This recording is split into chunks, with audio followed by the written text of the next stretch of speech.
Hey there. So I'm so excited to bring you this freedom series. But before I do that, I just want to thank you. I'm filled with gratitude for this podcast because honestly, I didn't have a lot of freedom around it when God first gave me the idea. I felt a lot of resistance, and we're going to talk about that today. And we're going to talk about how amazing it is when we truly step into the freedom that Jesus died to give us.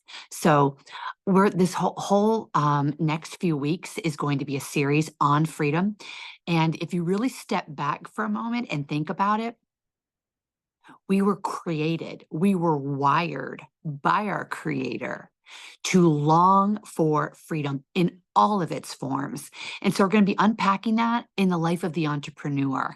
And I truly believe that going deeper, which I believe is the call in our life as Christian entrepreneurs, as kingdom entrepreneurs, to go deeper into understanding those patterns that we fall into and where Jesus longs for us to get free.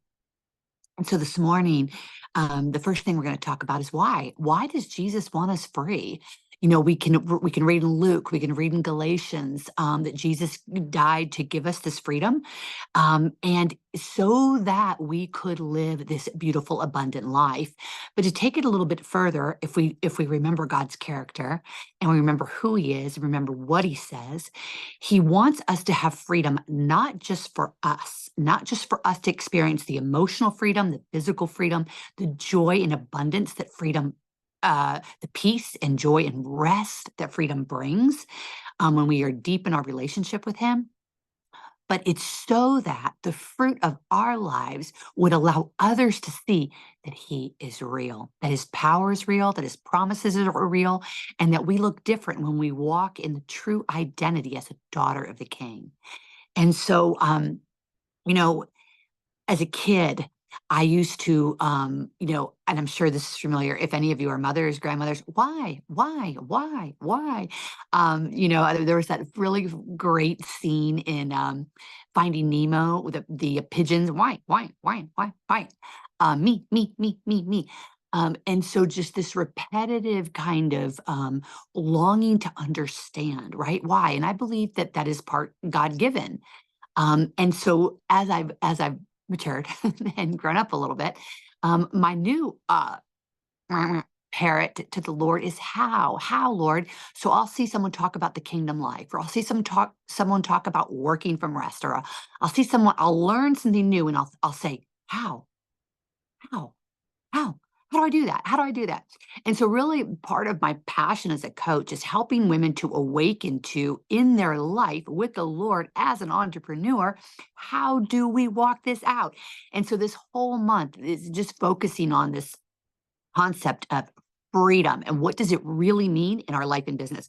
So I'm going to share a personal story with you today, and one of those moments where I you know how you get that kind of Holy Spirit deeper understanding of something in your life that you can't explain really in the natural. So I'm going to share one of those with you today. And just to give you a little forecasting of what's coming in the series, though, too, before I go into that story, is, just about emotional freedom. We are where we fall prey and victim to bondage emotionally. And how do we get out of that? Within ourselves, and then where do we outside of ourselves will be another series. Where do we fall prey and victim to others' thoughts and feelings and emotions?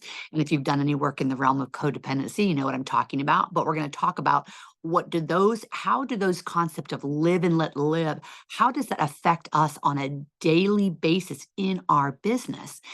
So we're going to talk about that. Those are just a couple of the sneak peeks coming. And of course, at the end of the month, we have an incredible interview with this wonderful, beautiful entrepreneur who's had an incredible, successful career. And she's going to talk about freedom and different ways that she's experienced freedom in her business that have allowed her, please hear me, to accelerate and grow to a level that she knows is far beyond her own capacity, because she's doing it with the Lord. So I'm going to share this story with you. I had built multiple six-figure business in direct sales and network marketing. And I was moving out of that. We had a brick and mortar business at the time. There was a lot of emotional upheaval, and God was calling me to coaching. And I was like, really? I don't need another thing. Clearly, I don't need another thing. But I knew this was bigger than me. This was a call in my life. This wasn't Gail wanting to do something. This was a calling. And to tell you what a joy and awe-inspiring journey it's been to actually, from having worked business for a very long time, treating him like a consultant and not doing business with him versus now doing business with him, it's light years apart. And the joy to get to watch him unfold almost like before my eyes, my growth, my deepening in my trust in him, and how that fruit started to manifest itself in my life and business. Amazing. But here I was a couple of years in to the journey, and of course I wanted things to go faster. Can anybody relate, right? I wanted that growth to go faster. I felt that the effort that I'd been putting in wasn't, that the return on that investment, right, of time, money, energy wasn't showing up yet. And I was frustrated. And I clearly, I was hiring a coach, which I will always do. If I'm going to tell you that coaching is a incredible investment and will help you grow in your life and business in ways you can't imagine, then I am going to take that same advice and always have a coach. So I had my coach. I was doing my investing. So I ran up against, and I am this resistance, because basically what I was hearing from my coach and from confirmed from the Holy Spirit, or it might have even been vice versa. But what I was hearing was slow down. And I was like, what? Slow down? That's the last thing I wanted to do, right? And so this idea that the Lord was saying, slow down so that I can equip you more, so that I can speak more into you, so that you can trust in me more, depend on me more, rest in me more. And I'm telling you, I felt resistance like a little kid. I felt like I was stomping my feet and screaming up to the clouds, no, like a little kid would when you tell them they can't have something and they're tired and they need a nap, right? And that's how I felt. I was tired and I wanted to grow and I wanted this thing to blow up. And the Lord was saying, slow down. And I was like, okay. But then what I started to understand, and I got incredible freedom. So please stay with me. What I heard was, it's slowed down, Gail, so that you can speed up. And because what I had to do in that moment of slowing, that resistance, I was feeling that resistance. I could actually see almost my heels digging in, and I was leaning back. And the Lord was saying, no, lean into me, trust me, let go of that resistance. That resistance was telling me something, and that was important. But that was the only thing important about it. Now lean in, trust me more. And Gail, who do I say I am? Did I tell you that that I have plans for you? Did I tell you that those plans were to prosper you, to give you a hope in the future? And if you believe that, then you will know that the slowing down is happening for you, not to you. This is for your good. So I started to lean into that promise and lean into that hope and lean into that trust and belief. And the resistance went away. And I felt so much freedom. And let me tell you what happened from that freedom. Because what's the fruit of freedom? And why does Jesus want us to have it? We get peace.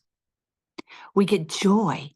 We trust him more. We start to rest in him more. And because of that, we start to get clarity and focus. And it's in that clarity and focus, in those moments of clarity and focus, that we start to see where we've been out of alignment, where we need to get back in alignment, and how he's equipping us to grow, grow, grow.